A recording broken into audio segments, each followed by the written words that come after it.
তোমার ছেলে কাল কাজে এলো না যে? একটা মেয়ের চক্করে পড়েছে। কাল মেয়েটাকে বাড়িতে নিয়ে এসেছিল। মেয়ে মানুষকে? দাদা আমার রুমে এসিটা চলছে না। এই আমার বাবা, নমস্কার। এই হলো আমার মিষ্টি মা। নমস্কার। আর ও চুটকি। হাই। হ্যালো। এই প্লিজ ওর কাপড়টা চেঞ্জ করে দেন। হ্যাঁ এসো। চলো চলো। খুব ভালো লাগলো। এক্ষুনি ঠিক হয়ে যাবে, তুই কিছু ভাবিস না, আমি লোক পাঠিয়ে দিচ্ছি। ভগবান।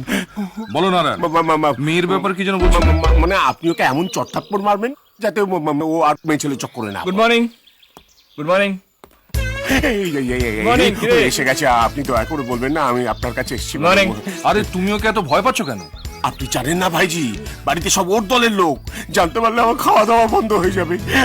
ভাবছি গুড মর্নিং ভাইজি। আরে কালকে কাজে আসিসনি কেন? সত্যি বলবো না মিথ্যে কথা বলবো? মিথ্যে বললে তোর শরীর থেকে মাথাটা উড়িয়ে দেবো। কাল বাবার অবস্থা খুব খারাপ ছিল ভাইজি। তোর বাবা? হ্যাঁ, সারাদিন শুধু বাবা মদ খায় ভাইজি। নারায়ণ মদ খায়? শুধু খায় না ভাইজি, পুরো এক বোতল শেষ না অব্দি নেশা হয় না।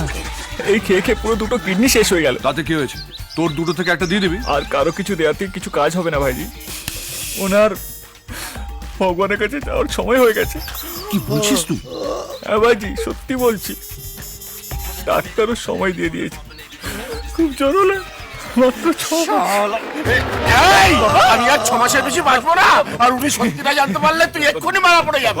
কি সত্যি কথা নারায়ণ? ও যে মেয়ের চক্করে পড়েছে না, সে কোনো সাধারণ মেয়ে নয়। কেন, মেয়ের মাথায় কি শিংটিং আছে নাকি? না না, মেয়ের মাথায় সিং নেই, কিন্তু ওদের বাড়িতে বলি দেওয়ার রামদা আছে। বাড়ি যাবে না বাবা?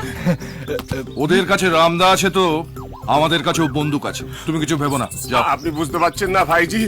ওরে বাবা, আমি বললাম তো তুমি কিছু ভেবো না, যাও। আপনি ব্যাপারটা বোঝার চেষ্টা করুন। আমি দেখছি, আমি দেখছি। যাও। ছেড়ে আমাকে।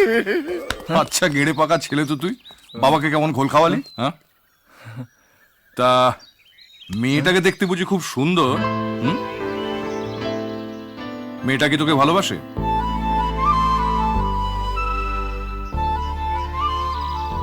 জানি না ভাই। আরে বাসে বাসে, তা না হলে কি আর বাড়ির সবার চোখ ফাঁকি দিয়ে তোর সঙ্গে ঘুরে বেড়াচ্ছে? তা তুই ভালোবাসিস তো?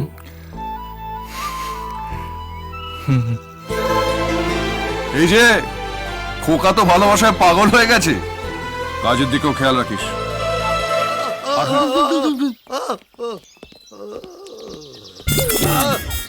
কি রে গডফাদার, আমি কোন মেয়েটাকে ভালোবাসি জানিস তো? পূজা।